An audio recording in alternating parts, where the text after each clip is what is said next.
আসসালামু আলাইকুম ওয়া রাহমাতুল্লাহি ওয়া বারাকাতুহু। আজকের যে বিষয় নিয়ে আলোচনা করব, আলোচনার বিষয় হলো নিয়াত, বিশুদ্ধ নিয়াত। ইন্নামাল আ'মালু বিন্নিয়াত। বান্দা, আমলের ফলাফল তোমার হবে নিয়ত গুণে। বান্দা, তুমি যেরকম নিয়ত করবা তোমার কাজটা সেরকম হবে। বান্দা, তুমি যদি দুনিয়ার লাইনে যদি তুমি নিয়তকে সুন্দর করো তাহলে দুনিয়ার লাইনে কাজটা সুন্দর হয়ে যাবে। বান্দা, তুমি যদি আখিরাতের লাইনে যদি নিয়তকে সুন্দর করো তাহলে তোমার ঈমান আমল ভালো হবে। আমাদের নিয়তের ভিতর অনেক গরমিল।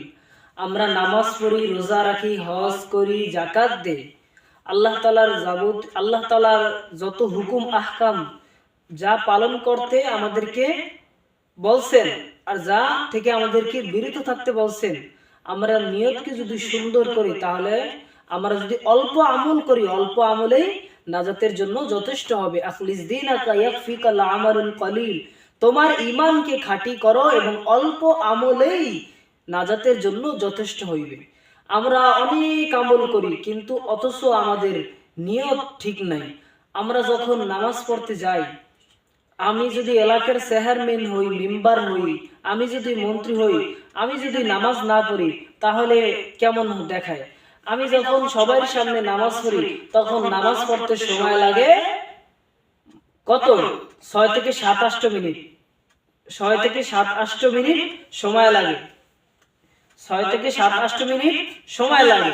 আর যখন আমি একা একা নামাজ পড়ি তখন দেখা যায় আমার নামাজ পড়তে সময় লাগে না, কারণ আমি লোক দেখানো ইবাদত করলাম কিন্তু অথচ আমি আমার মালিকের দেখানো আমি ইবাদত করলাম না। এজন্য নিয়তকে সুন্দর করতে হবে। বান্দা, তুমি ব্যবসা করো, বাণিজ্য করো, যা কিছু করো না কেন, তোমার নিয়ত যদি সুন্দর থাকে, না আমার ব্যবসা আমি সফলতা অর্জন করতে হবে, আমি লঞ্চ স্টিমার চালাই, আমার এই লঞ্চ স্টিমার চালিয়ে আমার ব্যবসায় সফলতা অর্জন করতে হবে, তুমি যেরকম নিয়ত করবে সেরকম ফল পাবা। বান্দা, যদি কেউ দুনিয়ার লাইনে যদি নিয়ত করে আমি আমার মালিকের আন্ডারে কাজ করি, আমার মালিক যখন থাকবে তখন আমি আমার মালিককে দেখে দেখে কাজ করব, নিয়ত সুন্দর। কিন্তু যখন মালিক সরে যাবে তখন তোমার নিয়তের মধ্যে গরমিল হলে হবে না। না, আমি আমার মালিকের হুকুম অনুযায়ী মালিক যেই কয় ঘন্টা ডিউটি করতে বলছেন সেই কয় ঘন্টা ডিউটি করব। তাহলে সেই কয় ঘন্টা ডিউটি করলে তাহলে তোমার কাজটা সুন্দর হয়ে যাবে নিয়ত অনুযায়ী। আর বান্দা, তুমি যদি আখিরাতের লাইনে যদি নিয়তকে সুন্দর করো তাহলে তোমার নিয়ত আখিরাতের লাইনে সুন্দর হওয়ার কারণে আল্লাহ তোমার আমলের মধ্যে বরকত দান করবে। সুবহানাল্লাহ। হাদিস শরীফে আছে 3 ব্যক্তির বিচার কিয়ামতের দিন সর্বপ্রথম সবার আগে তাদেরকে জিজ্ঞাসা করা হবে। প্রথম ব্যক্তিকে জিজ্ঞাসা করা হবে, হে শহীদ, তুমি শহীদ হয়েছো কি জন্য?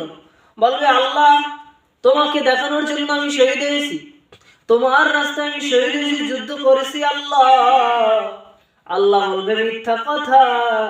মানুষ তোমাকে বলবে অমুক ব্যক্তি শহীদ হয়েছে যুদ্ধের ময়দানে, এই নাম কামাই করার জন্য তুমি শহীদ হয়েছো, এই নিয়ে ছিল তোমার অন্তরে।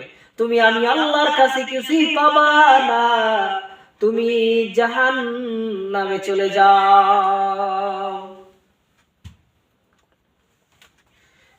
তুমি জাহান্নামে চলে যাও। হে বান্দা, তুমি জাহান্নামে চলে যাও। দ্বিতীয় যখন ব্যক্তিকে ডাকা হবে, তিনি ছিলেন দানশীল। এমন কোন জায়গায় নাই, এমন কোন জায়গা নাই তিনি দান সদকা করেন নাই। বলবে, বান্দা তুমি দান সদকা করছো কার জন্য? আল্লাহ তোমাকে পাওয়ার জন্য আমি দান সদকা করছি। আল্লাহ বলবে, মিথ্যা কথা। লোকে তোমাকে দানবীর বলবে, লোকে তোমাকে মারহাবা দেবে, লোকে তোমাকে সুনাম করবে, এই নিয়ত ছিল তোমার। আমি আল্লাহর কাছে কিছুই পাবা না, ও ফেরেশতা ধরো তাকে জাহান্নামের মধ্যে নিক্ষেপ করো। 3 নাম্বার, যখন এই ব্যক্তিকে ডাকা হবে তিনি একজন আলেম, ওয়াজ করতে এবং নিজে মানুষদেরকে ওয়াজ করাইতো, নিজে নিজে ওয়াজ করতে এবং মানুষদেরকে ওয়াজ শিখাইতো এবং নিজে ওয়াজ করত, কিন্তু নিজে আমল করত না, আর মানুষ তাকে মারহাবা বলবে। এজন্য তিনি এই পাওয়ার জন্য সবকিছু করেছে, আমি আল্লাহর কাছে সে কিছুই পাবে না। লোকে তোমাকে আলেম বলবে, লোকে তোমাকে কোরআনের তাফসীর ওয়ালা বলবে, লোকে তোমাকে মুফতি মাওলানা অমুক সমুক বলবে। লোকের কাছে তুমি পাওয়ার জন্য বলছো, নিয়ত ছিল এটা, আমি আল্লাহর কাছে তুমি কিছুই পাবা না। তাকে ধর, ফেরেশতারা ধরো তাকে জাহান্নামের মধ্যে নিক্ষেপ কর। এখন আমাদের নিয়ত কি, নিয়তের হালাত কি চিন্তা করা দরকার। আমরা নামাজ পড়ি, রোজা রাখি, হজ করি, যাকাত দেই, আমরা বুকে হাত দিয়ে বলতে পারবো না আমার নামাজ কবুল হইতেছে, আমার রোজা কবুল হইতেছে, আমার হজ জাকাত কবুল হইতেছে, কিন্তু আমাদের নিয়তের মধ্যে গরমিল। যখন মানুষের সাথে কথা বলি মতলব খারাপ, কথা বলো মতলব খারাপ, কথা বান্দা তুমি যাই বলো না কেন, অল্প কথা বলো কিন্তু নিয়তকে সুন্দর করে, সুন্দর সহকারে, সুন্দর ব্যবহারের মাধ্যমে কথা বলো, নিয়তকে সুন্দর করো, তাহলে নিয়ত অনুযায়ী তুমি ফল পেয়ে যাবা। নবীজি বলেন, উম্মে কায়েস নামক একজন মহিলা সাহাবী ছিলেন। কোন একজন, যখন একজন সাহাবী বললেন যে তিনি এক মহিলাকে বিবাহের প্রস্তাব দিয়েছেন, ওই মহিলা বিবাহ প্রত্যাখ্যান করে মক্কা থেকে মদিনায় চলে যায়। ওই সাহাবী আবার মক্কা থেকে মদিনায় চলে যায়, কারণ তার যাওয়ার উদ্দেশ্য ছিল, একমাত্র পাওয়ার উদ্দেশ্য ছিল ওই মহিলাকে বিবাহ করার জন্য। যে ওই মহিলাকে তিনি বিবাহ করলো, কোন বান্দা বান্দি যদি আমি আল্লাহকে পাওয়ার জন্য নিয়ত করে চেষ্টা করে, সে আল্লাহ এবং আল্লাহর রাসূলকে পেয়ে যাবে। আর কোন বান্দা বান্দি যদি দুনিয়া পাওয়ার জন্য নিয়ত করে, সে দুনিয়া পেয়ে যাবে।